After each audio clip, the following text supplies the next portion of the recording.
সম্মানিত ভিউয়ার্স, দেশ এবং দেশের বাইরে যারা সবসময় আমাকে দেখেন, আমাকে যারা ফলো করেন, আজকে চলে এসেছি টিপু সুলতান এবং ধুলাইখালের হাট, কুরবানি বৃহত্তর কুরবানির হাট থেকে আমি আপনাদের সাথে আসি এবং আমি একটু কথা বলবো যারা গরুর ব্যাপারী যারা আছেন, যারা এখানে গরু বিক্রি করার জন্য নিয়ে আসছেন, তাদের সাথে একটু কথা বলবো। যেহেতু আজকে শুক্রবার, তাদের অনেক আশা ছিল যে আজকে প্রচুর পরিমাণ কাস্টমার আসবে, কিন্তু সেই হিসাবে কিন্তু আমি যতটুকু দেখেছি বা দেখতে পাচ্ছি সেই সুবাদে কিন্তু কাস্টমার নেই, ক্রেতা শূন্যই বললে চলে।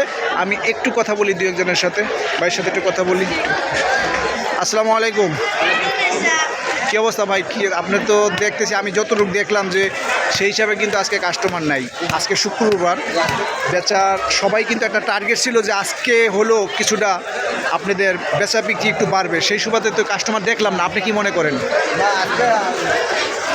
হিসাবে কাস্টমার হবে নামাজের পর থেকে জি জি, কোনো কাস্টমারই নেই।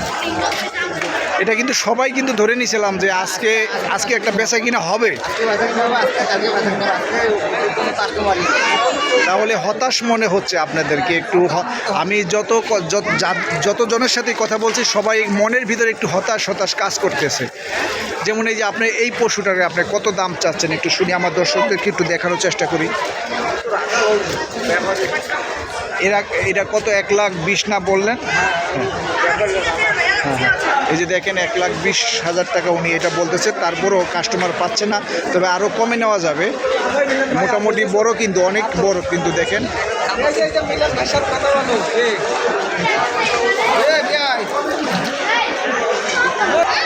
আসসালামু আলাইকুম।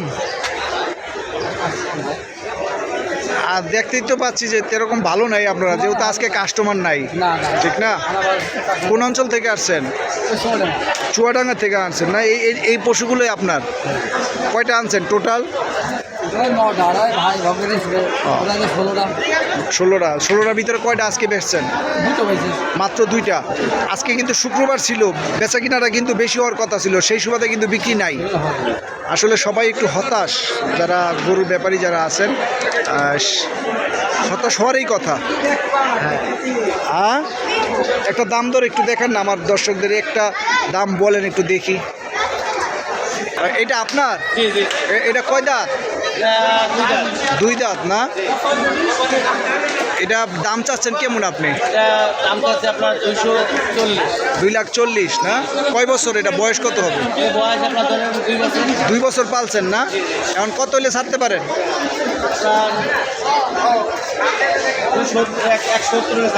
1,70,000। দেখেন বিশাল বড় গরু, 1,70,000 হলে উনি ছেড়ে দিবে।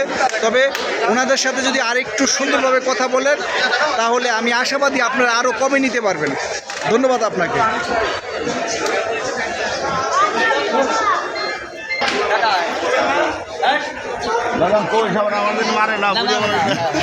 কি অবস্থা আপনাদের? তো অবস্থা আমি বেশি ভালো দেখতেছি না আজকে, কারণ আজকে শুক্রবার, সেই সুবাদে কিন্তু বেচা কিনা অনেক কম, ঠিক না?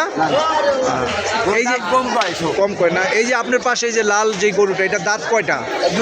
2 দাঁত। কয় বছর পালছেন আপনি? আপনি কিনা পরে পালছেন না? আপনি কত বছর পালছেন? আমি কিনে ব্যবসা করি। ব্যবসা করতেছেন না? আচ্ছা, ধন্যবাদ আপনাকে। এটা কত দাম চাচ্ছেন? কত? 220। মানে 2,20,000। 2,20,000 একটা বাটার রেট বলেন তো, যে আমি এত হইলে এটা ছাড়বো। 2 লাখ হলে ছেড়ে দিবেন না?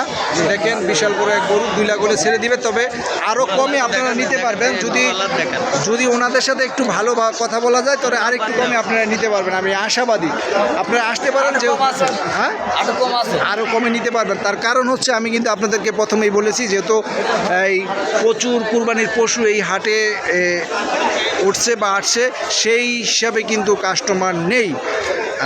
সম্মানিত ভিউয়ার্স, যারা আমাকে সবসময় যারা দেখেন, আমাকে যারা ফলো করেন, আজকে টিপু সুলতান এবং ধুলাইখাল পশুর হাট থেকে আপনাদের সাথে সংযুক্ত ছিলাম। এটা কি বিক্রি হয়ে গেছে? কত বেচলো? 2টা 2.5 লাখ। এই যে 2.5 লাখ। আরেকটা কই আসতেছে না? এই দুইটা গরু বিক্রি করা হলো 2,50,000 টাকা। আরেকটা মনে আসতেছে।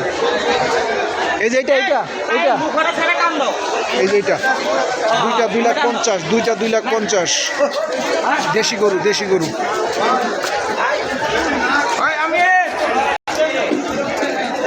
দেখেন প্রচুর কুরবানির পশু এই হাটে আসছে।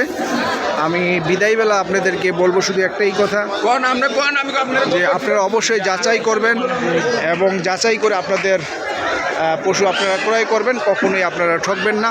ভালো থাকবেন সম্মানিত ভিউয়ার্স, আবার দেখা হবে অন্য কোনো জেলায়, অন্য কোনো বাজারে। আল্লাহ হাফেজ।